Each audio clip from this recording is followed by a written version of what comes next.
12 रबी अव्वल विसाल नबी सल्लल्लाहु अलैहि वसल्लम है। तुम 12 रबी अव्वल को जश्न मनाते हो, मिलाद रसूल की खुशी मनाते हो, हालांकि 12 रबी अव्वल का दिन हुजूर की वफ़ात का दिन है। ये बात आपको जब मिलाद शरीफ का महीना आता है तो हर जगह से जो मुनकरीन मिलाद शरीफ हैं वो इस बात को बुनियाद बना के हर एक के सामने ये बात करके कोशिश करते हैं कि लोगों के दिलों से मिलाद रसूल सल्लल्लाहु अलैहि वसल्लम के इस जज्बे को निकाला जाए। ये बात जो मैं आपके सामने करने जा रहा हूँ ये एक ऐसी सादी सी दलील है कि जिसे एक आम आदमी भी अपनी जो है वो हिसाब व किताब के साथ इस मसले का हल तलाश कर सकता है। बहुत ज़्यादा दलाइल की ज़रूरत नहीं है, हवाला जात की ज़रूरत नहीं है, लंबी चौड़ी जो है वो इसके अंदर जो है वो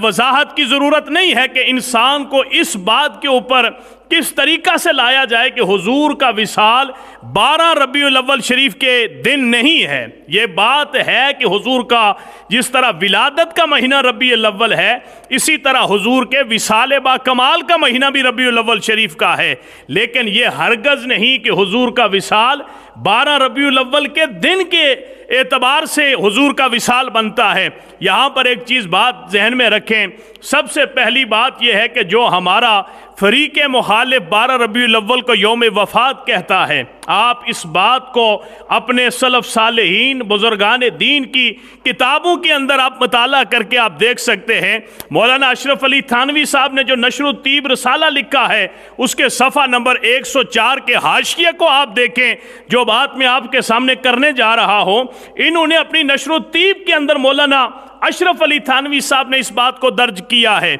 इसके अलावा जो फ़ज़ाइल आमाल के मुसन्निफ़ हैं मौलाना ज़करिया सहारनपुरी, उनकी एक किताब है जिसके अंदर खसाइल नबी सल्लल्लाहु अलैहि वसल्लम शरह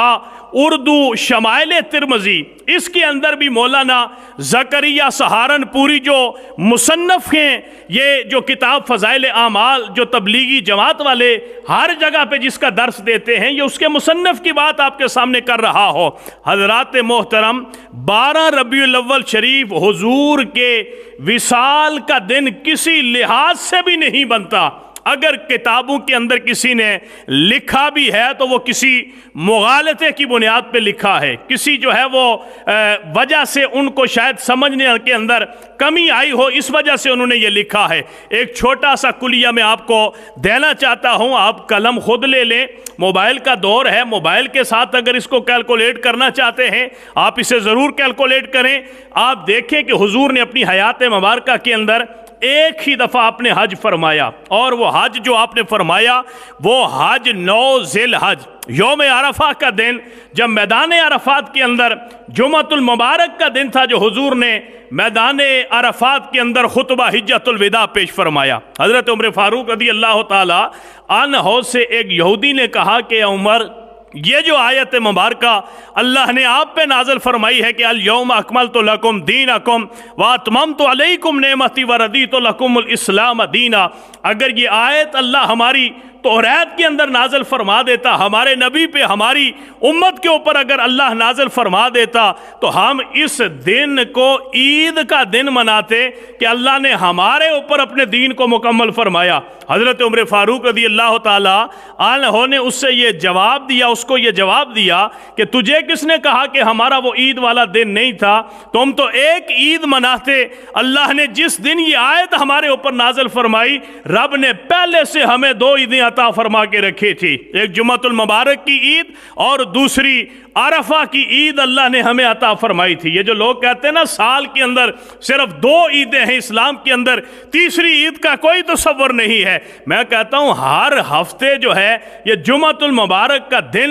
हज़रत आदम की वफ़ात और हज़रत आदम की विलादत और खलकत का दिन जो जुम्मतुल मुबारक का दिन है, ये तो अल्लाह हर हफ्ते मुसलमानों के लिए ईद का दिन मना के अल्लाह हमें ये अता फरमाता है। हज़रत उमर फ़ारूक रज़ी अल्लाह ताला अन्हु ने फरमाया कि अल्लाह ने 2 ईदें हमें उस दिन अता फरमाई थी, एक जुम्मतुल मुबारक का दिन था और दूसरा मैदान अरफात के अंदर यौम अरफा का दिन अल्लाह ने हमें अता फरमाया था। हुजूर ने एक ही हज फरमाया। ज़िल हज का महीना इस्लाम का आखिरी महीना है, इस्लामी साल का आखिरी महीना है। उसके बाद मुहर्रम शरीफ, सफ़र शरीफ और फिर रबीउल अव्वल शरीफ का महीना आता है। हुजूर का विसाल 11 हिजरी रबीउल अव्वल शरीफ के مہینے میں ہوا، اور حج کا جو خطبہ آپ نے دیا وہ 10 ہجری 9 ذی الحج بروز جمعۃ المبارک آپ نے خطبہ حجۃ الوداع عطا فرمایا۔ اس کے بعد حج کے مہینے کے بعد دونوں مہینے صفر اور محرم اور صفر کا مہینہ، یہ آپ 29 کا چاند بنا لیں، 30 کا چاند بنا لیں،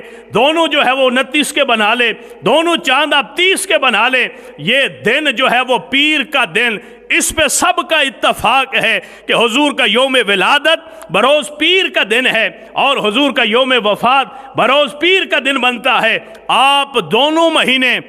29 کے بنا لیں، دونوں مہینے 30 کے بنا لیں، ایک 29 اور ایک 30 کا بنا لیں، آپ 12 ربیع الاول پیر کا دن کسی حساب سے بھی نہیں بنا سکتے۔ پیر کا دن بنتا ہے یا 2 ربیع الاول کو بنتا ہے پیر کا دن، یا 9 ربیع الاول کو بنتا ہے۔ اس لیے 12 ربیع الاول کسی لحاظ سے بھی حضور کی وفات کا دن نہیں بن سکتا۔ اس لیے جو لوگ اس بات کے اوپر مصر ہیں کہ حضور کا یوم وفات 12 ربیع الاول ہے، چلیں آپ آ جائیں، 9 ربیع الاول کو میلاد شریف بنا لیں، آپ 2 ربیع الاول کو بنا لیں، آپ 5 ربیع الاول کو منا لیں، منائیں تو ضرور نا اس بات کے اوپر۔ اگر آپ کو اختلاف ہے یوم